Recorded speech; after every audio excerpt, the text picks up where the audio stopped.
Well, hello and welcome to Kernels. My name is Janeé Jackson-Doering. I'm the Youth Services Consultant for the State Library of Iowa, and our guest today is Robin Wagner, the Youth Services Assistant from Sioux City Public Library. Kernels, for those of you that don't know, Kernels is an ongoing series of short videos offered from the State Library of Iowa.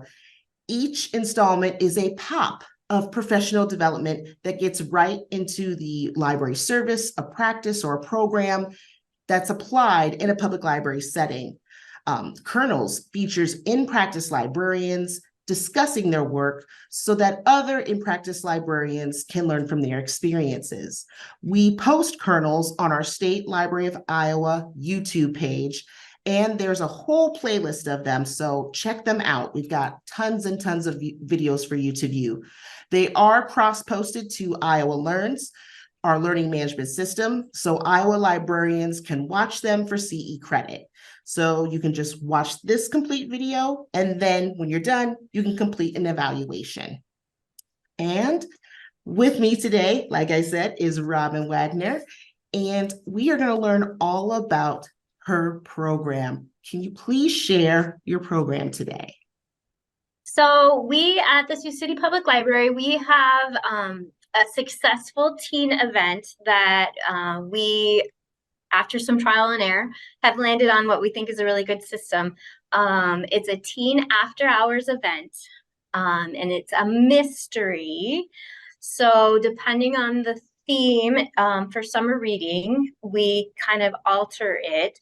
This summer, it was a rock and roll mystery, and it is an after hours event that we do here at our main library, where the teens come in after hours and then they have kind of the run of the library. But after some, like I said, some trial and error, we kind of hit upon this system that we've been able to sort of fix and change to meet whatever theme or program that we wanted to offer. And it's been a lot of fun. It's been successful for us. Can you tell me how this idea came about? What was kind of like the catalyst? How did this form? So we've had teen after hours events before, and we've had sort of themed events before. Like we did a Hunger Games event, we've done a zombie event. Back in, I want to say 2000, I actually have this written down, 2016, we did a teen after hours event called Amazing Library Race. Where we had the teens in the library and they had to do library related things. But then we had these little roadblock activities that they also had to do. And that was kind of the aha moment. Like the teens, we want to get them into the library. We want them to have a good time. And it was this sort of mix of do this task and then play this fun game or do this fun task. So that was sort of the beginning of our teen mystery night. And the way we approach those events is it's kind of it's like a combination of Clue, like the board game Clue, and Minute to Win It. So there is a mystery that the teens have to solve. We present them with suspects and with locations, and then as they run around the library and do these tasks and these little Minute to Win It activities, they earn clues that they use to eliminate suspects and locations until they figure out who did it and where it is. The very first teen mystery that we did was a murder mystery. And so there was a whodunit. But we decided that was a little dark and we didn't like that. So we took away the murder part of it. And since then it's been finding something that's been stolen or discovered or hidden or taking it more in that direction. But we've done a rock and roll one, which we actually resurrected for this year. So the year that was Libraries Rock, we did a rock and roll mystery. And then for Find Your Voice, we brought it back. We tweaked it a little bit, updated it, put the really fun, successful games in it. Last year we did a Seeking Sasquatch event where the mystery was that Sasquatch had been found and hidden in the library. Okay. So the idea for the event, like I said, it kind of evolved. We took what worked and what was fun Mhm. and kind of mashed it into this one program. Now, when these events happen, do teams have to work together with a partner or solve the mystery by themselves? So they form a team, and that was actually one of the early lessons that we learned. When some teens sign up for the program with their 5 besties, and they show up with their 5 besties, and that's their team.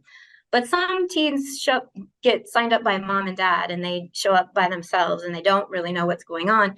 And the Exactly. first kind of couple years that we did this event, we would, bring them all into the room where we would start out. We'd explain what was going on, the game, how it was going to work. And then we would say, okay, form a team. And that would take 20 minutes of like some people awkwardly standing around, and Yep. we'd have to put them together into teams. So one of the lessons we learned is as they are coming into the library where the room where the event is, we have team sign up sheets. So Okay. we just act them like, here, sign up on this sheet. Everything is color coded for this event. So every team has its own color. That just keeps it simple. And what we found is assigning them a team, it works great. They just jump in both feet, like ready to go. And even the kids that maybe came by themselves, it might seem a little shy, a little awkward, they get into it. Wow. Wow. So it sounds like you used the library's rock theme for the mystery, and then you used it for Find Your Voice, and you've used it for like you said, the Hunger Games and Amazing Race. Where else are you finding ideas for this type of program? So the internet is our friend, and you can Google like minute to win it games and get so many fun ideas. And we've done crazy stuff before. We had a space themed teen mystery night, and one of the minute to win it games that they had to do was to make a satellite out of a potato with bendy straws, and they had to balance like M&Ms on the bendy straws, and they had to have at least 6 balanced M&Ms at the same time. um, we have some games that are just winners, and we pretty much do them every year. Cup stacking is always a fun one, and some persuasion. Mhm. Um, we have a balloon challenge every year, and balloons they're inexpensive, they're fun, and the challenge is that they have to keep them up in the air for a certain amount of time. Like they don't have to be super complicated. And actually, the idea behind the minute to win it is that it's pretty fast. Like you want to keep them going, going, going, going. We've done in the past, we've done giant board games where we create like almost like a Candyland kind of board game in our atrium. So one person on the team is the player, they're the piece, and Mhm. that the team rolls for them to progress through the board game. That was a fun one. And then, of course, we do have library related tasks where they have to go research something in the computer lab, or they have to look in the catalog and find a book and go to the place on the shelf where the book is. And after they complete all these tasks, it's one task at a time, they get, like I said, new clues that eliminate either a suspect or a location. And I'm sure there's a clue like ask a librarian for this Yeah, question and this right. question. And lessons that we've learned. The first year we did this, like I said, everything was color coded, so every team had its own color. Um, we learned very quickly that if given the opportunity, some teens will cheat and sabotage. It happens. So We've learned to take those opportunities for cheating and sabotage away. So Mhm. many of the tasks are do this thing, take a picture on your phone, and come back to the reference desk for your next clue. So we kind of patrol things that way. One year we had all of the clues in an envelope. So you were supposed to open the envelope, Mhm. pull out your team's color for your clue, and then go do your next thing. Well, one of the teams took the whole envelope and slid it under a locked door. Little stinkers. So we've learned lessons. Wow. Um, so what times do you hold the teen after hours programs, and how long is the duration of the program? Is it an hour, 2 hours? We do them on Friday nights because that's what we found works the best for our people. And we do 6:30 to 8:30. And of course, there's setup time beforehand for staff and cleanup time afterwards for staff. But the event runs 6:30 to 8:30, and it takes that long. Um, and honestly, by at 8:30, we're like pushing them out the door. Like, no, you have to leave now. We're done because they have a great time and they don't want to leave. Did you find that as far as attendance numbers go, did you have a big crowd of teens coming, or was it kind of a gradual building up of those of numbers, or Um, so we would have, some of our teen events, if we had 25, that we felt pretty good about that. But then when we hit upon this teen mystery night formula, that's when it really took off. And so this year we had 71 teens at our wow, event. Yeah. wow, that's amazing.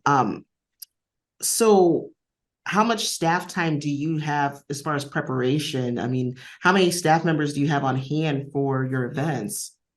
So for us, it's a staff intensive event. Um, because our main branch is 2 floors and we're sending them all over.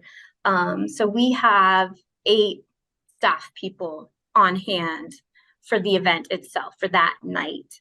But everything is scale. So if your branch is smaller, if your group is smaller, you might not need as many bodies the night of.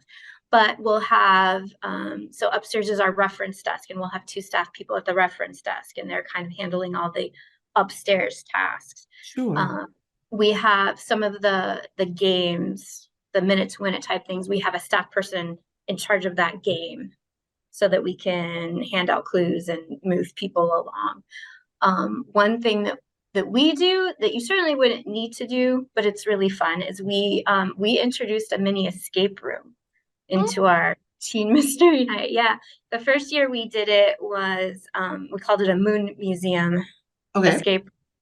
And so that was one of the challenges, that they had to go to the escape room and escape, and then they would get their clue. That adds time and another staff person right there, because you got to have somebody in charge of the escape room part of it. Right. Um, but again, that's for our event that has a big crowd in a pretty big library. It's all scalable for sure. And with the escape room and then the mystery component of it, do you try to make the challenges easy, hard, or is there a balance between them both, or You know, they're usually what I think easy, but then every now and then you'll find one that's hard for the kids. Um, I remember, so the first year we did the rock and roll challenge, one of the computer lab challenge was that they had to go research a particular year for the Grammys. And they had to find, I think at that time it was like the best metal performance. And they had to write down the name of the band and I don't know, the name of the album or something. very And and for some reason that was really challenging for them. So this year we made it we made it a little easier. We simplified it. I made sure to look exactly like one list where it's very clear what the answer is. And then you get some kids that are regular library users and they know the catalog and they got it. Mhm. But some kids have never looked up anything on the library catalog ever. So that's can be challenging for them. We always tell them that, if they're stuck, they can get a hint. They can phone a friend. We will Not a help them. friend. Yes. But that's got to be eye-opening to you to see teens or kids struggling on the online catalog and making sure that, it's a teachable moment. So, Right. and Right. it's very cool that this program's offering those teachable moments for those that don't have, like you said, the knowledge of using an online catalog. I think that's fantastic. And the thing I really love about this event is it really helps bring the teens in and make them see that the library can be their place. Like Yes. they know and feel comfortable and want to be. And it's a safe place, it's a fun place, Yes. and they get Yes. to have an amazing time. And I am excited for our audience to see your pictures. Can you please share your screen and Yes. show us the rock Yes. and roll mystery? All right. So I have lots of stuff that I can share, but Please with do. I'll start with our pictures because they're fun. So did I do this right? Let's No, see. I don't think I did. Here we go. I totally got this. All right. So are you seeing this, I Janeé? am seeing a wonderful rock star next to a Yes. black guitar, which Yes. looks super cool. So Please tell us. this is part of our setup for the mystery. The super cool rock star is Brenda Luzier, who is one of our youth library assistants. She was playing the role of the character that we created, Rockin' Ronnie Hale. And the black guitar in the picture is actually my son's guitar. And we used Oh, a wow. silhouette putter to create a fake Rockin' Ronnie Hale signature that we stuck on the guitar for the night. So Wow. that was part of our setup. That's what the kids saw as they came in. And the mystery, just for anyone who is curious, is that Rockin' Ronnie Hale is a local Sioux City rock star who donated her prized guitar to the library. And then after we got all the teams in the room where we started off, the guitar was missing. And who took the guitar? So that was their mystery that they had to solve. This is our room where we had our setup. So this is actually before, and I'm just sitting there chatting with them as they're coming in and getting signed up for their teams. Here we're discussing what's going to happen. And again, there's Rockin' Ronnie Hale standing up with me. I don't know if we completely fooled some of these kids or if they were just playing along, but Rockin' Ronnie Hale actually autographed some of these kids, like drew on their arms because they were so excited. That is amazing that Yes. they thought she was so cool. They were like, hey, I want her autograph. I will Yes. remember this night. It's So fantastic. this is our atrium. This is them coming out of the library. You can see they have envelopes. They're holding pieces of paper. They're on their way to start their first task. All the tasks are everybody starts at a different task. So you don't send two teams to do the same task, just to keep things flowing. That's a great idea. And that's a Yeah, great point to mention because you'd have so many people swarming right.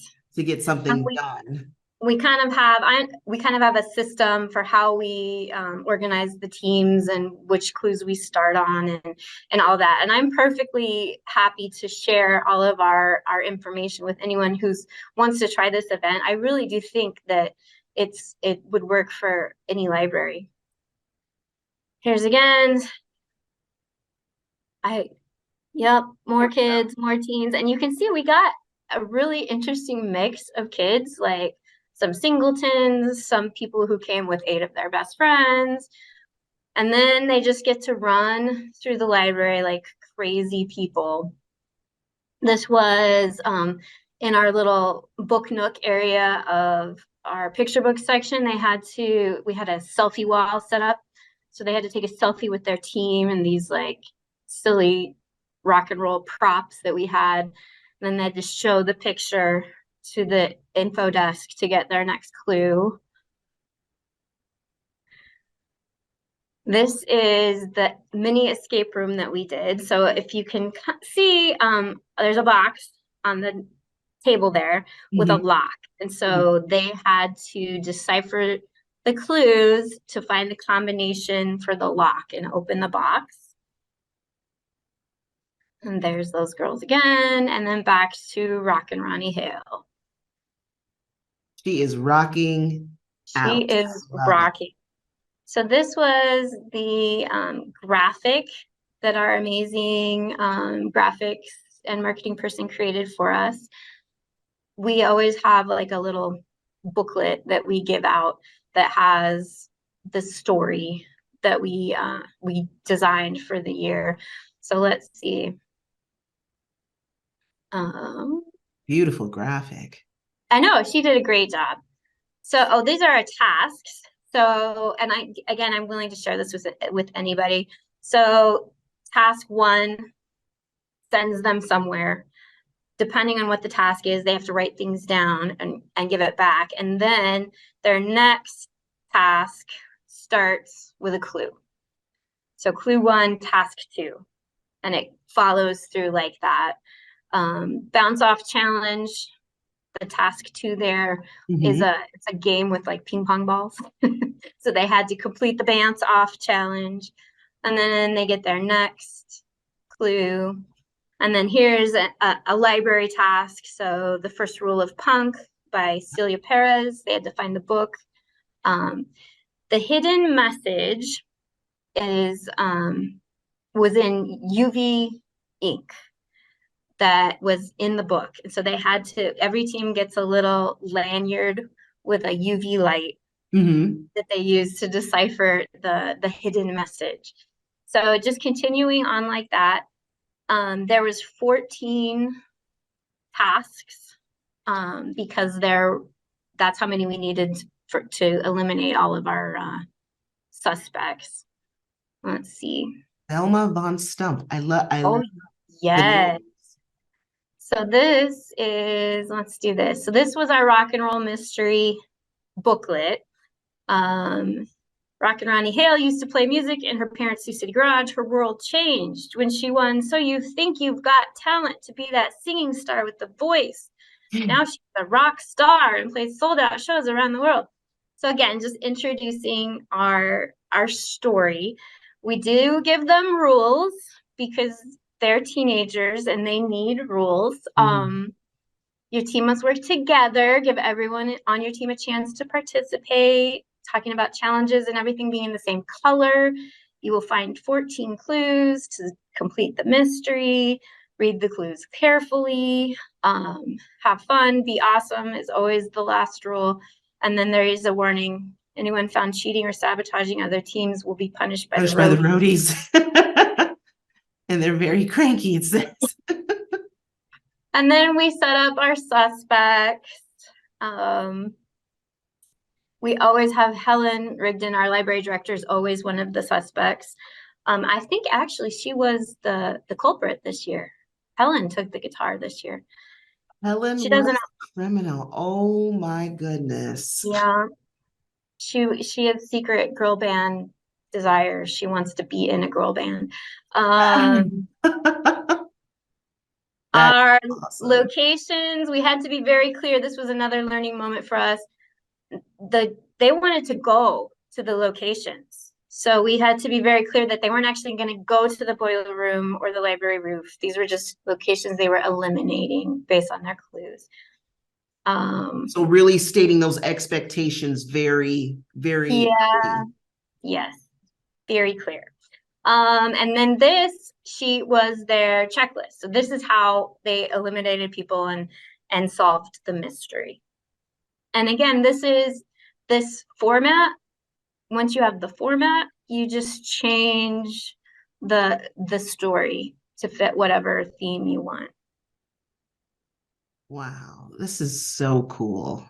This is Yeah, super cool. it's fun. It's a fun event.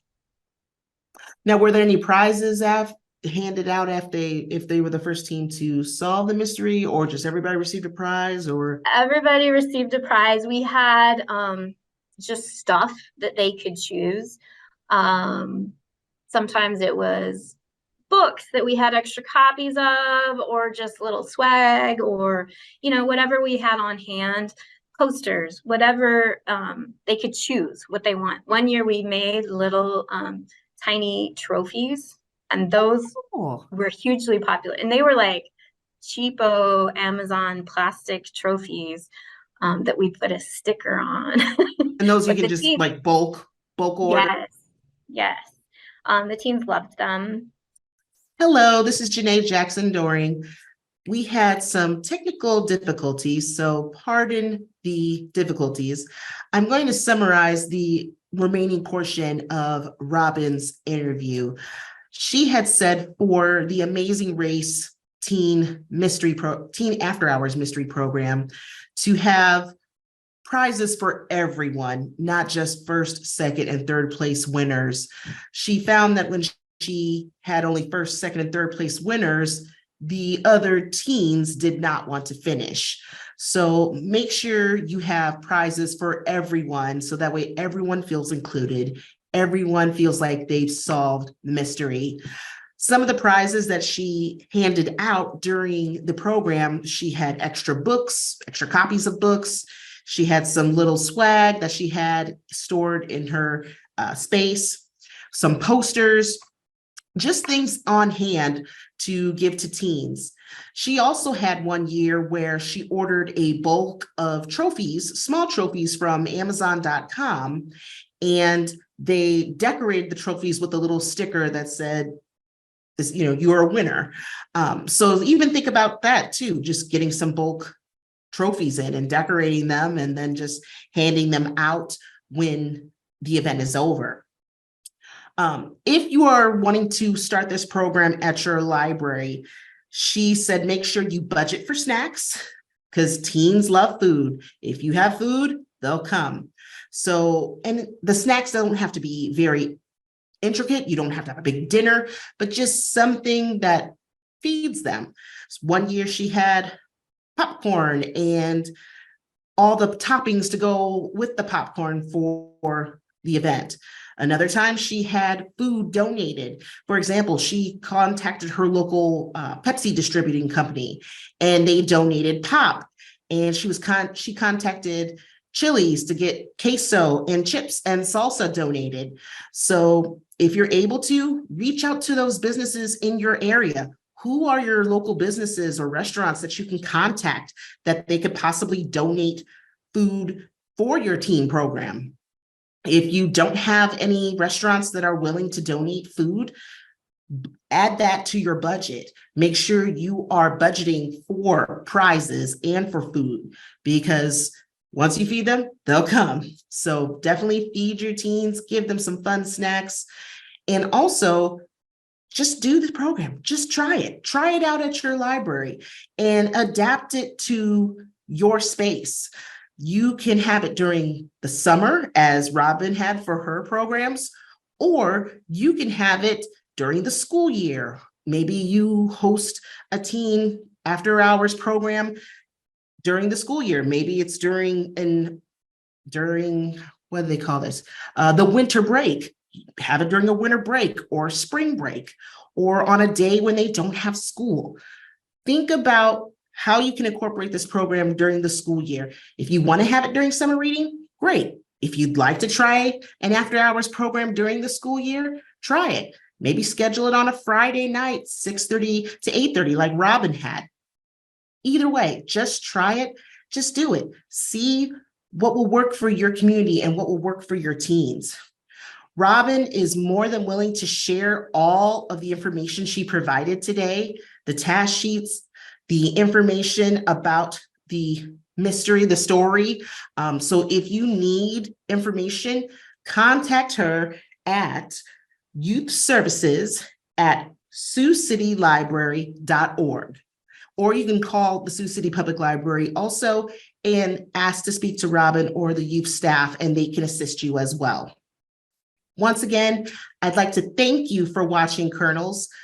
Once you're done watching this video, make sure you check out the rest of the Kernels on our YouTube State Library of Iowa Continuing Education channel. Also, fill out the continuing education form so you can receive credit as well. Thank you for watching. Bye.